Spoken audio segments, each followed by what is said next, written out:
안녕하세요. 폴리경찰학 시즌2 제37회 한번 해보도록 하겠습니다. 자, 얼마 전에 이제 1차 최종 발표가 났는데요. 여러분, 이제 우리 2차도 우리 바로 눈앞에 왔습니다. 지금부터 하나하나 힘내서 가셔야 됩니다. 2차의 주인공은 우다 여러분들이다 라고 생각을 하시면 되겠습니다. 자, 갑니다. 이제 경비경찰의 조직 운영의 원리에 대한 설명으로 옳은 것은요, 경비경찰입니다. 그리고 조직 운영의 원리죠. 오케이. 지부를 통협해라. 이렇게 한번 생각하고 부, 통, 협 한번 갑니다. 여러분. 자, 부대 단위 활동의 성패는 지휘관에 의해 좌우된다는 내용은 지휘관 단일성의 원칙이다. 논 부대 단위의 활동이다라고 하셔야 돼요. 뭐라고요? 부대 단위의 활동이다. 부대 단위의 활동이다. 그래서 여기서 말하는 요거 부대 단위의 활동이다라고 생각하셔야 되고요. 지시는 한 사람에 의해서 행해져야 하고, 여러분, 그래서 보고도 한 사람을 통해서 이루어져야 한다는 내용은 하향적 명령이나 활동의 원칙이다. 요게 뭔지 같잖아요. 그런데 아니에요, 여러분. 이거는 뭐예요? 자, 한번 보겠습니다. 탁탁탁 체계를 이뤄서 체계가 있어야지. 촥 체계가 있어야죠, 여러분. 지시가 내려오면 이걸 또 한 명 보고도 탁 하는 이런 체계가 있어야 됩니다. 그래서 이거는 체계 통일성의 원칙이다라고 하셔야 돼요. 하향적 명령 아니고요. 체계 통일성의 원칙이다라고 하시면 체계 통일성. 그래서 체계 통일성의 원칙이다라고 생각하셔야 됩니다. 그래서 헷갈리시면 안 됩니다. 여러분, 경비 경찰의 특징하고요. 이 경비 경찰이 조직 단위잖아. 그러니까 조직 운영의 원리랑은 헷갈리시면 안 돼요. 요번에도 우리 1차 시험에도 이제 이런 식의 구분하는 거 경비 경찰은 아니었지만 나왔는데 이제 그런 것도 잘 또 머릿속에 한번 넣어 두셔야 됩니다. 그다음에 의사결정이 아닌 집행에서 한 사람의 지휘관에 의해서 움직이게 한다는 것은 지휘관 단일성의 원칙이다. 맞는 말 되겠습니다. 그래서 의사결정이 아닌 집행에 있어서 의사결정 여러 명 할 수 있어요. 하지만 집행은 한 사람의 지휘관에 의해서 움직여야 된다는 게 지휘관 단일성의 원칙이다 라고 보시면 돼요. 여기서 말하는 이 집입니다. 집. 오케이. 그 다음에 경비 업무의 효율적인 수행을 위해 지휘관은 한 사람만 두어야 된다. 이게 뭐예요? 여러분, 지휘관, 여러분, 단일성의 원칙. 역시 똑같습니다. 그래서 이거는 지휘관 단일성의 원칙이다. 라고 보셔야 되겠습니다. 그래서 이거는 경비 업무의 효율적인 수행을 위해서 지휘관을 한 사람만 둬야 된다. 그래서 지휘관 단일성의 원칙. 그래서 우리 X 되겠습니다. 그래서 3번, 4번 다 지휘관 단일성의 원칙에 대한 내용이다. 라고 보시면 되겠습니다. 됐나요? 어려움이 있다 없다? 없다. 정답 몇 번? 3번이 되겠습니다.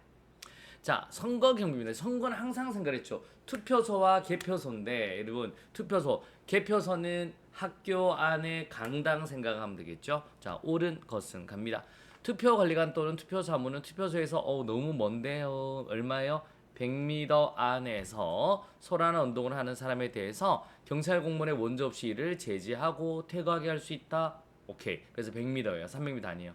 경찰은 공직선거법에 의해 공직후보자에 대한 신변 보호를 할 수 있다. 여러분, 공직선거법은 아닙니다. 그래서 이거는 경찰관 직무집행법에 근거합니다. 직무집행법에 근거해서 우리 후보자에 대해 신변 보호를 하는 겁니다. 아시겠습니까? 5조에 대한 내용이죠. 자, 개표소를 경비하는 경찰은 제2선에서 개표 학교 안에 오케이 강당 제2선에서 가급적 정문만 하는 거. 그러니까 학교에서 안에 강당이 있으면 요게 2선이잖아요. 요게 2선. 그러니까 정문만을 쓰고 그 다음에 선관위와 함께 출입자를 통제한다. 맞는 말 되겠습니다. 정답은 몇 번? 3번이 되겠습니다. 자, 공직선거법상 누든지 개표소에서 무기 등을 지닐 수 없으므로 구시군 선관위의 위원장의 원조가 있더라도 개표소에서 투입되는 경찰관은 무기를 휴대할 수 없다. 아니죠, 여러분. 우리 무기를 휴대하고 들어갑니다. 그 다음에 이제 위원장이 나가라면 퇴거 명령하면 나가야 되는 거죠. 그래서 정답 몇 번? 3번. 아이고, 나는 무기 버리고 할래. 뭐 이럴 수는 없잖아요, 여러분. 그래서 정답은 3번이 되겠습니다. 딱 머릿속에 학교 안에 강당 요걸 또 생각해 주시면 큰 어려움은 없다라는 겁니다. 자, 다중범죄는 뭐예요? 노랑이, 빨강이, 파랑이, 광화문 딱 떠올리셔야 됩니다. 가장 옳지 않는 것은요. 자, 선수승합법, 미리 선수 친다라는 말이죠. 불만 집단과 이에 반대하는 대중의견을 크게 부각시켜. 반대하는 대중의견 크게 부각시켜. 불만 집단이 자진 해산 및 분산하게 하는 정책. 이건 뭐예요? 경쟁행위이죠. 경쟁행위. 그래서 반대하는 의견입니다. 경쟁행위법이다라고 하셔야 돼요. 경쟁행위. 반대 의견을 한다. 그래서 1번 틀렸네요. 자, 2번입니다. 전이시킨다. 딴 데로 전이시켜야 되죠? 그래 다중범죄의 발생 징후나 이슈가 있을 때 집단이나 국민들의 관심을 집중시키는 경이적인 사건을 폭로하거나 규모가 큰 행사를 개최해서 그 발생 징후나 이슈가 상대적으로 약화되어 간다. 그래서 경이적인 사건, 큰 행사, 월드컵 같으면 쑥 넘어가 버리는 거예요. 이렇게 전이시킨다라고 보시면 되는 거고요. 자, 봉쇄 방어는 봉쇄. 오케이.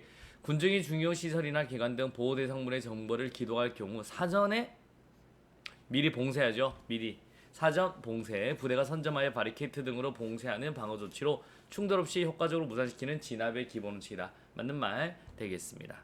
자, 세력 분산이에요. 여러분, 일단 시위대가 집단을 형성한 이후에 부대가 대형으로 진입하거나 장비를 사용하여 시위 집단의 지휘 통제력을 차단하며 수개의 소집단으로 분할시켜, 요게 딱 머릿속에 넣어두셔야 돼요. 소집단으로 분할시켜 시위 의사를 약화시키는 진압의 기본치다. 정답 몇 번? 1번이 되겠습니다. 자, 4번 한번 가보겠습니다. 재난 및 안전관리 기본법. 여러분, 우리 재난이에요. 우리는 메인이에요, 서브예요. 우린 서브다라고 보시면 돼요. 아시겠습니까? 그래서 우리는 서브예요. 그래서 만약에 산불이 났다. 그러면 소방이 불 끌어가. 우리는 이제 나오세요 할머니, 나오세요 할머니 이렇다라고 보셔야 돼요. 여러분, 재난이다, 재난. 자, 재난 관리하고 문제 봐요. 재난 관리와 안전 관리가 있는 거예요. 자, 사자, 예비 대복. 자, 재난 관리란 재난이란 그 밖의 사고로부터 자, 사람의 생명, 신체, 재산의 안전을 확보한다. 이건 무슨 관리예요? 재난관리가 아니라 무슨 관리? 안전관리입니다. 안전관리. 안전관리라라고 하셔야 되는 거고요. 자, 제안의 예비 대복이죠. 대응 단계에서는 중앙대책본부장은 중앙위원회 심의를 거쳐 특정 재난을 지역을 특별재난지역으로 선포할 것을 대통령에게 건의할 수 있고 건의받은 대통령은 해당 지역을 특별재난지역으로 선포할 수 있다. 자, 우리 대통령이 특별재난지역으로 선포한 거는 예, 비, 대, 복 중에 어디에요? 복구 단계다라고 하셔야 됩니다. 아시겠습니까? 그래서 복구 단계다라고 하셔야 돼요. 대응이 아니라. 오케이? 그래서 우리는 무슨 단계? 복구 단계. 대응 단계. 노노노노노노. 무슨 단계? 복구 단계. 자, 특별재난지역은 누가 선포해요? 대통령이 선포한다라고 머릿속에 딱 넣어두셔야 됩니다. 갑니다, 여러분. 자, 중앙대책본부의 본부장은 행안부 장관이 되며 맞죠? 이름이 안전이 들어가 있잖아요. 중앙대책본부장은 중앙대책본부의 업무를 총괄하여 필요하다고 인정하면 중앙재난안전대책본부 회의를 소집할 수 있다. 맞는 말 되겠습니다. 위기경보는 위기 오케이. 재난피해 전개 속도 확대 가능성 등 재난상의 심각성을 종합해서 관주 개심이죠. 관심 단계. 그 다음에 주의 단계. 그 다음에 경계 단계. 그 다음에 심각 단계. 그래서 우리 관주 개심 이렇게 하셔야 돼요. 순서가 요게 두 개 바뀌었네요, 여러분. 오케이. 그래서 정답은 몇 번? 3번이 되겠습니다. 어려움 따위는 있다 없다. 강론은 딱 머릿속에 뭔지 떠오르시면 돼요. 자, 우리 5번 되겠습니다. 오케이. 재난 및 안전관리 기본법. 우린 서브. 가장 옳지 않는 것은요. 갑니다. 해양경찰청은 긴급구조기관에 해당하자. 이런 바다에서 문제 생기면 해양경찰청에 가야죠. 우리 경찰청은 긴급구조기관에 해당하지 않는다. 맞는 말 되겠습니다. 우리는 긴급구조에 대한 지원기관이에요. 지원. 우리는 지원하는 거고요. 아시겠습니까? 그러니까 일반적인 소방, 그 다음에 바다에서는 해양경찰청 이렇게 보셔야지. 그 다음에 갑니다. 행안부 장관이네요. 행안부 장관은 대통령을 저하는 재난이 발생하거나 발생할 우려가 있는 경우 사람의 생명, 신체 및 재산에 미치는 중대한 영향이나 피해를 줄이기 위해 긴급한 조치가 필요하다고 인정하면 중앙안전관리위원회 심의를 거쳐 재난사태를 선포할 수 있다. 맞습니다. 재난사태는 우리 행안부 장관이 선포할 수 있는 거죠. 그런데 우리 특별재난지역은 자, 대응 단계에서 중앙대책본부장은 중앙안전관리위원회 심의를 거쳐 해당 지역을 특별재난 선포 것을 대통령에 건의할 수 있다. 그러면 대통령이 특별재난지역으로 선포를 하는데 문제는 우리 앞에서 바라봤죠. 무슨 단계예요? 예비 대복 복구 단계에서 하는 거예요. 복구 단계 대응이 아니라. 그래서 정답은 3번 되겠습니다. 국무총리 소속으로 중앙안전관리위원회를 준다. 오케이. 이거는 맞는 말. 위원회잖아요. 맞는 말 되겠습니다. 정답 몇 번? 3번 되겠습니다. 여러분 좋은 습관이 합격으로 인도합니다. 이제 이번 주가 딱 지나고 나면 이제 본격적으로 다음 주 7월부터는 저희들 문제풀이 바로 들어가는 겁니다. 이제 5K가 아니라 10K 그 다음에 이제 하프 띄우셔야 됩니다. 아시겠습니까? 그 다음에 바로 풀까지 뛰는 거예요. 여러분 그래서 지금이 이제 가장 중요합니다. 지금 이제 우리가 동물 속에 갇혀 있는 우리 수많은 우리 곰들도 아시겠습니까? 우리 이제 밖으로 나오셔야 됩니다. 7월부터는 나오셔야 돼요. 제가 다 문풀 때 다 오세요, 여러분. 제가 사랑으로 반겨드릴게. 채찍질과 함께 여러분 꼭 오셔야 됩니다. 그래서 하루하루 7, 8호를 해야지 합격을 하는 겁니다. 아시겠습니까? 자, 여러분 우리 지금까지 좋은 습관 그래도 괜찮습니다. 그래서 7월에 무조건 오프 나오셔야 됩니다. 아시겠습니까? 자, 오늘 수고하셨고요. 내일 또 뵙도록 하겠습니다. 수고하셨습니다.